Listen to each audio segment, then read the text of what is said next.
अस्सलाम वालेकुम, नमस्ते, आदाब, सत श्री अकाल, good evening to all of you. मैं doctor Vinesh Arya, yoga physio and fitness hub से। आज मेरे साथ एक बहुत ही अब्दुल अजीज़ एक योगी इस्लामाबाद से आए हैं जिनका नाम योगी बाकर है। और मैं कुछ दिनों से उनसे रुजू करने की कोशिश कर रहा था कि योगी साहब क्यों ना डिफरेंट शहरों के योगियों की मुलाकात हो, क्योंकि हम जब योगी मिलते हैं तो ज़रूर हम ऐसी बातें आपस में शेयर करते हैं, एक दूसरे से ऐसी गैदरिंग करते हैं। तो एक मोहब्बतों का रंग, एक सूफियों का रंग, एक फ़कीरों का रंग बन जाता है। तो आज सबसे पहले तो मैं आपको वेलकम करता हूँ और थैंक यू कहता हूँ कि आप मेरे इस छोटे से बुलावे पे मोहब्बत भरे आप आए और इतनी बड़ी अच्छी हमारी बातें शेयर हुई, इनके एक्सपीरियंसेस जो इस्लामाबाद में योगा सिखा रहे हैं। उससे पहले मैं व्यूअर से पूछना चाहूँगा कि मेरी आवाज़ आ रही है? कमेंट में ज़रूर कोई जवाब दें, हम आगे अपनी गुफ्तगू को बढ़ाएं। उससे पहले मैं चाहूँगा कि व्यूअर्स जो भी हमें देख रहे हैं वो कमेंट करें कि उनको हमारी आवाज़ या समाज को सुन पा रहे हैं हमारी। Please check the comments. जी आ रही कल्पना? ओके, तो हम अपनी गुफ्तगू आगाज़ करेंगे। हमारे पास वक्त कम है और डॉक्टर योगी साहब को भी जाना है। तो आज जब हम मिले तो हमने डिस्कस किया कि योगा के बेनिफिट्स इस्लामाबाद में किस तरह योगी बाकर साहब अपनी खिदमत दे रहे हैं और बहुत ही अच्छे लोगों को ये सिखाते हैं जिनका जज्बा होता है। इन्हें ख़ास लोगों को ये क्लास देते हैं, सबको आम क्लास नहीं देते। और इनके योगा के शागिर्दों में बहुत बड़े हमारा नाम है मौलाना तारिक जमील साहब भी हैं, जो इनसे मुस्तफ़ीद होते रहते हैं। इनके इलाज से, योगिक टेक्निक, योगिक हीलिंग टेक्निक से, योगिक एक्यूप्रेशर टेक्निक से। और जिस तरह हमारी भी कोशिश है कि पाकिस्तान में हम जो लोग दवाओं से जूझ रहे हैं, बीमारियों से जूझ रहे हैं और दवाएं खाने के बाद भी सेहत को हासिल नहीं कर पा रहे, पर कुदरत ने, फितरत ने हमें जो सांस दी है, ये बॉडी में मूवमेंट्स दी, उनके थ्रू किस तरह हम ट्रीटमेंट कर सकते हैं, अपने अंदर कैसी एनर्जीज जगा सकते हैं, तो ये सिर्फ और सिर्फ योगा से ही मुमकिन है। तो मैं आज योगी साहब से डिस्कस करूँगा। योगी साहब, आप इस योगा की फील्ड में आए और योगी साहब का ताल्लुक जो है कारपोरेट वर्ल्ड से था। वो कराची में कहीं बड़ी एक अच्छी फॉर्म में कारपोरेट में थे और वो त्याग करके, छोड़ करके उन्होंने बस किसी से मोटिवेट हुए और योगा की लाइफ की तरफ आए। तो जी, सबसे पहले बहुत शुक्रिया आपका कि आपने मुझे दावत दी और एक बहुत एहतमाम किया। और हम पिछले 3-4 घंटे से बैठे हुए डिस्कस कर रहे थे मुख्तलिफ योगा की टॉपिक पे कि योगा यहाँ पे कराची में कैसे किया जाता है और इस्लामाबाद में कैसे परफॉर्म किया जाता है या कैसे हम लोग टीच करते हैं। तो हमने इस चीज़ की ज़रूरत को मद्देनज़र रखा कि हमें एक ऐसा प्लेटफॉर्म चाहिए जहाँ पे पाकिस्तान के मुल्क के सारे जो योगी हैं वो आपस में कनेक्ट हों, एक प्लेटफॉर्म चाहिए। तो हम उस प्लेटफॉर्म का भी आगाज़ इस छोटे से ग्रुप से कर रहे हैं, 2 लोगों से कर रहे हैं। जैसे ये हमारे सामने दिया पड़ा हुआ है तो दिए से दिया जलेगा, चराग चलता रहेगा, कारवां बनता रहेगा। तो हम उम्मीद करते हैं कि और भी बहुत से लोग हमारे साथ जो योगा से मुंसलिक हैं वो हमारे साथ भी इस तहरीक में, इस प्लेटफॉर्म के अंदर भी हमारे साथ भी शामिल हो जाएंगे और फिर हम अपनी अवाम और अपने मुल्क की जो है ना वो खिदमत कर सकेंगे, उनको वो सिखा के जो हम जानते हैं, जो हमारा नॉलेज है, जो हमारा स्किल है, जिसमें हमारी एक्सपर्टीज़ हैं, अब हम वही चीज़ अपने मुल्क के लोगों को वो देना चाहते हैं। तो एक छोटी सी काविश है, यहाँ से देखें ये कितनी कामयाब होती है। दुआएं करें, हमारा साथ ताउन करें और इस वीडियो को लाइक करें, इसको शेयर करें, कमेंट्स करें, ताकि हम लोगों का हौसला बढ़े और हम आगे बढ़ें और इस प्लेटफॉर्म को पूरी आबदाब के साथ बड़ा करें। तो बताइए जनाब, आप बताएं। आप सबसे पहले तो आज हमारा कोई ऐसा नहीं कोई होस्ट है या कोई गेस्ट है, हमारी एक जनरल डिस्कशन है। तो मैंने डॉक्टर साहब का इनकी तरफ से दावत आई तो मैंने अपनी सारी जो भी मीटिंग्स थी उसमें से टाइम निकाल के इनके पास है। इनका बहुत शुक्रिया, इन्होंने बहुत अच्छी खिदमत की है, बहुत अच्छा एहतमाम किया है। तो ये माशाल्लाह अभी हमने एक मेडिटेशन का सेशन किया इस लाइव सेशन से पहले और मैं अपनी राय देना चाहता हूँ जो कि अभी तक मैंने आपको नहीं बताई। वो माशाल्लाह बहुत ही अच्छा था और बहुत ही पुरअसर था। और 5-10 मिनट की इस मेडिटेशन के अंदर से मेरी पूरे दिन की जो थकावट है वो उतर गई है। और मेरे सामने अब एक नया जो है ना, एक उफक जो है ना वो सामने आया है। और अब मैं ये सोच रहा हूँ कि कल मैंने क्या करना है, और बहुत अपने आप को अच्छा और लाइट फील कर रहा हूँ। और बहुत सी चीज़ें जो मेरे दिमाग के अंदर जो है वो भी थी और वो गटमट हुई थी कि मैंने आज क्या करना है, कल क्या करना है, क्योंकि मैं एक शॉर्ट से ट्रिप पे आया हुआ था। तो वो चीज़ें, वो एम्बिग्यूटीज मुझे क्लियर हुई हैं कि अब मैंने नेक्स्ट वो क्या करना है इंशाल्लाह। तो आप बताइए, आप अकेले बिल्कुल। देखिए, कोई भी मेडिटेशन की ज़िंदगी अपनाता है, क्योंकि हम सब जो है रूह हैं। हम जिस्म को तो वक्त देते हैं, कहीं ना कहीं उसकी जो बुनियादी ज़रूरियात हैं जैसे फूड है वो तो मुहैया करवा रहे हैं। इस तरह माइंड की जो ज़रूरियात हैं उसको हम मुहैया नहीं करवा रहे हैं, और रूह की एक अलग ही ज़रूरियात हैं, उनसे उन तक तो पहुँचना बहुत ही कम लोग उसके बारे में सोचते हैं।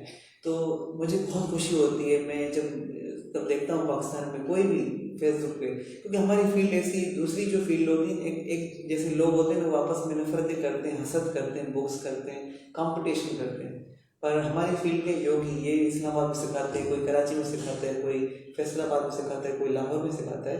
पर हमारी फील्ड ऐसी है जो नफरत नहीं, मोहब्बत सिखाती है, वो सबसे जोड़ना। हमारा काम है लोगों से जुड़वाना, नफरतें मिटाना, मोहब्बतों को फैलाना, सेहत को फैलाना, जिस्मानी, जहनी और रूहानी और समाजी, चारों तरह की सेहत जब नॉर्मल होती है तभी एक इंसान सेहतमंद कहलाता है, जो WHO की डेफिनेशन है। तो जब योगी भाई, मैंने जब इनका देखा कि कराची में आए हैं, मैंने कहा जब कोई भी किसी भी शहर में योगी भाई आता है तो मेरी बड़ी ख्वाहिश होती है मैं उनसे मिलूँ, उनको घर दावत दूँ और जितना हो सके मैं उनकी खिदमत करूँ। क्योंकि जो लोग खुदाई काम कर रहे हैं, लोगों की तकलीफ़ें दूर कर रहे हैं, लोगों को डिप्रेशन से बचा रहे हैं, लोगों को और दीगर जो बीमारी हमारी सोसाइटी, समाज में, मुल्क में फैली हुई है, उन पे काम कर रहे हैं, ज़रूर खुदा के चुने हुए लोग हैं वो। तो मेरी बड़ी ख्वाहिश होती है कि खुदा के चुने हुए लोगों से मिलूँ, उनकी खिदमत करने का मुझे मौका मिले। तो इस तरह योगी साहब हमारे हैं। और मैं इनसे पूछना चाहूँगा कि जब आप योगा सिखाते हैं, आपके क्या एक्सपीरियंसेस हैं, क्यों आज के दौर में योगा ज़रूरी है? आप मतलब पाकिस्तान में हम रहते हैं, क्यों पाकिस्तान के लोगों के लिए और ओवरऑल दुनिया के लोगों के लिए आज योगा क्यों ज़रूरी है? बाकर साहब, योगी बाकर साहब हमारे ये बताएं। अच्छा जी, योगा तो आजकल बहुत ज़रूरी है, न सिर्फ पाकिस्तान में बल्कि पूरी दुनिया के लिए। After the Covid, post Covid में सबसे जो इफ़ेक्टिव कुछ चीज़ है जो कि फ़िज़िकल एक्सरसाइज है, या योग है, या रूहानी तालीम है, या आपके ऊपर कोई प्रोटेक्टिव लेयर है जो कि आपकी इम्यूनिटी को आपको इंक्रीज़ कर सकती है, वो योग है। आज से पहले योग की इतनी शायद शदीद ज़रूरत ना हो जितनी इसकी, और स्पेशली मेडिटेशन की, क्योंकि इस कोविड के बाद जो स्ट्रेस लेवल है, जो डिप्रेशन और एंजाइटी जो है, वो पूरी दुनिया में बहुत ज़्यादा फैली है, और उसकी वाज़ह रेशो जो है वो पाकिस्तान में भी है। हमारी कोशिश है कि हम लोग जो है इसके ऊपर काम करें, और चूँकि हम हर शहर में जा नहीं सकते, घर घर जा नहीं सकते, शहर नहीं जा सकते, तो हमने ऑनलाइन के इस प्लेटफॉर्म को जो है वो इसका एक आगाज़ करते हैं। मैं लाइव आया करूँगा, आप लाइव आया करें, हम इसके ऊपर जो भी खिदमत कर सकते हैं, जो लोगों के सवाल आते हैं उनका जवाब दे सकते हैं। साथ हम एक छोटी सी इस सेशन के साथ ही आखिर में सेगमेंट में कोई टिप्स रखेंगे, कोई चीज़ एक सिखाएंगे, ताकि लोगों को उसके बारे में कोई फ़ायदा हो, उसके बाद उसको देखें। तो अभी मैं सिर्फ मेडिटेशन से ही आपका स्ट्रेस लेवल जो है वो कम नहीं होता, ज़रूर होता है, काफ़ी हद तक हो जाता है, लेकिन जब आप अपने जिस्म को हिलाते हैं, कोई फिज़िकल एक्टिविटी करते हैं, तो उससे भी आपके हैप्पी हार्मोन्स जो हैं वो इंक्रीज़ होते हैं, और जो आपको डिप्रेस और वरी करते हैं, स्ट्रेस हार्मोन्स जो हैं वो कम होते हैं। लेकिन योग एक ऐसी चीज़ है कि इसके परफॉर्म करने से ये दोनों चीज़ें ज़्यादा क्वांटिटी में होती हैं। मतलब आप कोई स्पोर्ट करते हैं तो वहाँ पे भी आपका कॉर्टिसोल लेवल जो वो डिक्रीज़ होता है, जो आपको स्ट्रेस करता है। लेकिन योग करने से वो ज़्यादा मिकदार में, ज़्यादा तादाद में, क्वांटिटी में होता है। अगर आप 5 मिनट की और एक्सरसाइज करते हैं और साथ योग करते हैं तो वो इसके केमिकल रिएक्शन आपकी ब्रेन के अंदर ज़्यादा केमिकल रिएक्शन होते हैं। तो योग का अभी जो आपका सवाल था कि इस दौर में क्यों ज़रूरी है, वो इस वजह से ज़रूरी है। अच्छा, अब हम इसके साथ आपको ज़्यादा टाइम आपका नहीं लेंगे, आपको ब्रीदिंग और प्राणायाम की कोई एक टेक्निक आज हम बता देंगे, आप मेडिटेशन की एक बता दें, फिर हम उसके बाद आगे करते हैं। मैं आपको आज योग की जो प्राणायाम की टेक्निक जो बताऊंगा वो है कपालभाति। कपालभाति बेसिकली आपकी एक्सरसाइज जो प्राणायाम है उसमें आपने सबसे पहले स्ट्रेट बैठना है और अपनी रीढ़ की हड्डी को स्ट्रेट रखना है, ताकि आपकी एक वर्टिब्रा जो है वो एक दूसरे के ऊपर हो और वो बिल्कुल स्ट्रेट हो, ताकि आपके बॉडी के जितने भी ऑर्गन्स हैं या एंडोक्राइन सिस्टम जितना भी है इसके ऊपर कोई प्रेशर ना आए, सारे ऑर्गन फ्री हों, ताकि वो अपनी पूरी फंक्शनैलिटी के साथ आपका साथ दे रहे हों। अगर मैं अपने पेट को ऐसे बेंड करके आगे की तरफ झुक के बैठूंगा तो आप देखिए मेरे कितने ऑर्गन जो है ना वो दब गए हैं, और इसी तरह अगर मैं पीछे जाऊंगा तो वो तब भी ज्यादा दब जाएंगे या स्ट्रेच हो जाएंगे। ठीक है, जो फ्रंट वाले हैं वो स्ट्रेच हो जाएंगे और जो मेरे बैक पर है या साइड पर है वो दोबारा प्रेस हो जाएंगे। तो लिहाजा अपने ट्रंक का पूरा वेट जो है और सर का वेट जो है वो अपने रीढ़ की हड्डी के ऊपर रखना है। अच्छा जी, इसके साथ ही हमने अपने बाजू को, और स्पेशली बहुत इंपॉर्टेंट पॉइंट है कपालभाति करते हुए कि आपने लेफ्ट वाले बाजू को बेंड नहीं करना, हाथ मेडिटेशन में यूं भी नहीं रखने, आपने ऐसे करके भी नहीं बैठना और स्ट्रेट बाजू को रखना है, स्पेशली लेफ्ट वाले बाजू को मैं आपको बता रहा हूँ। और जनाब मुद्रा बनाएंगे इसके अंदर, राइट, और राइट साइड से आप जो है इसको बेंड कर सकते हैं, कुछ भी कर सकते हैं, बेहतर है कि हम इसको भी ऐसे ही रखें। अपने सर को बिल्कुल नाक को सी के अंदर रखेंगे और उसके साथ ही हम एक्सेल करेंगे यानी कि अपने सांस को बाहर की तरफ निकालेंगे। हम दोबारा सांस नहीं लेंगे क्योंकि हमारे बॉडी के अंदर, पेट के अंदर, ट्रंक के अंदर एक डायफ्राम मसल होता है, जब हम उसको एक्सेल करते हैं तो वो इनहेल खुद करता है। ठीक है, एक वैक्यूम क्रिएट करता है और वो वैक्यूम सक इन कर लेता है। इसके बारे में पूरी टेक्निक्स जो है वो हम बाद की वीडियो में आपको इसकी तफसील बताएंगे, डायफ्राम कैसे काम करता है। फिलहाल हम अपनी कपालभाति की तरफ आते हैं और एक्सेल करेंगे। देखिएगा,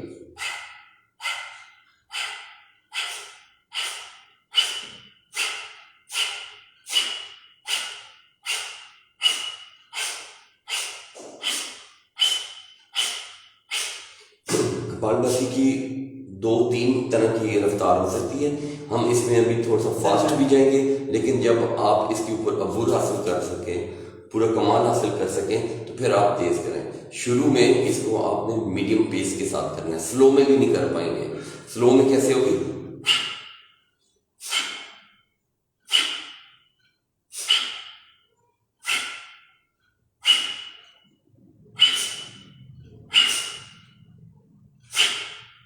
हम ना स्लो में जा रहे हैं ना फास्ट भी करके बता रहे हैं।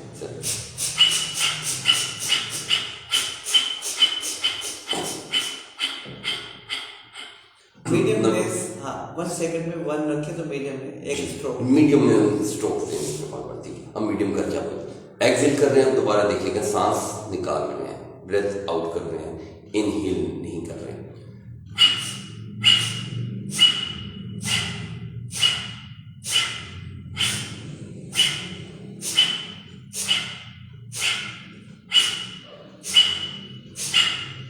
आप ये देखिए कि हम न सिर्फ सांस को एक्सेल कर रहे हैं, ये एक पार्ट है इसका। दूसरा पार्ट ये है कि हम अपनी बेली के, लोअर बेली के मसल्स को कॉन्ट्रैक्ट कर रहे हैं और इसको रीढ़ की हड्डी के साथ टकरा रहे हैं।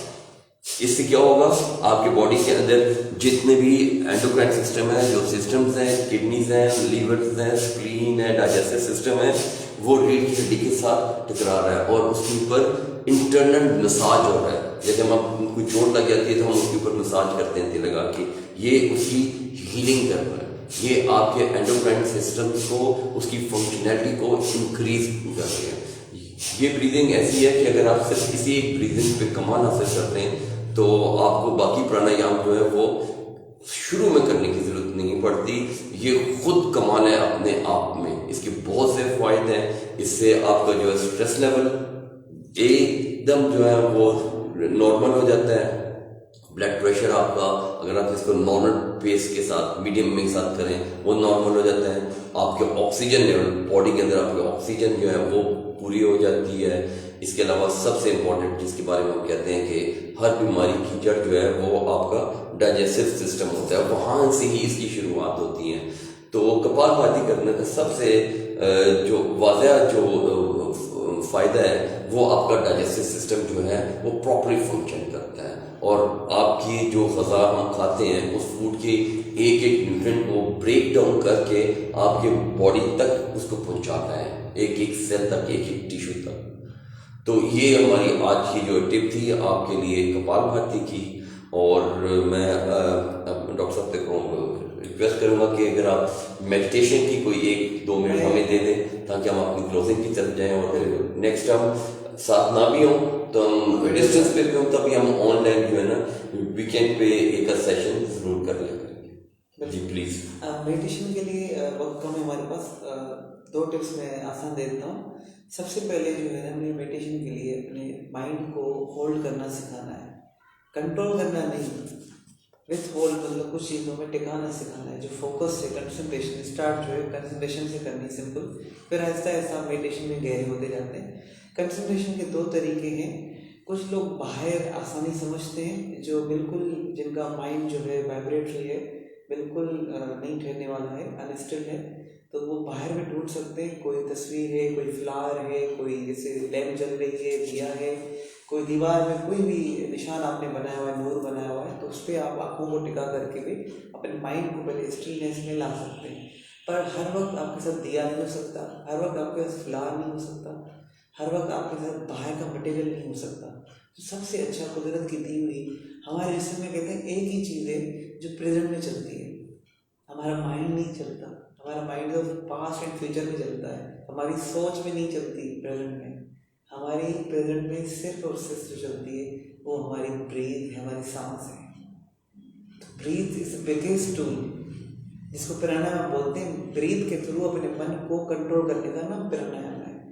तो ब्रीथ आपके पास है, आप कुछ देर के लिए बैठ जाएं, 3 बार लंबी गहरी सांस भरें।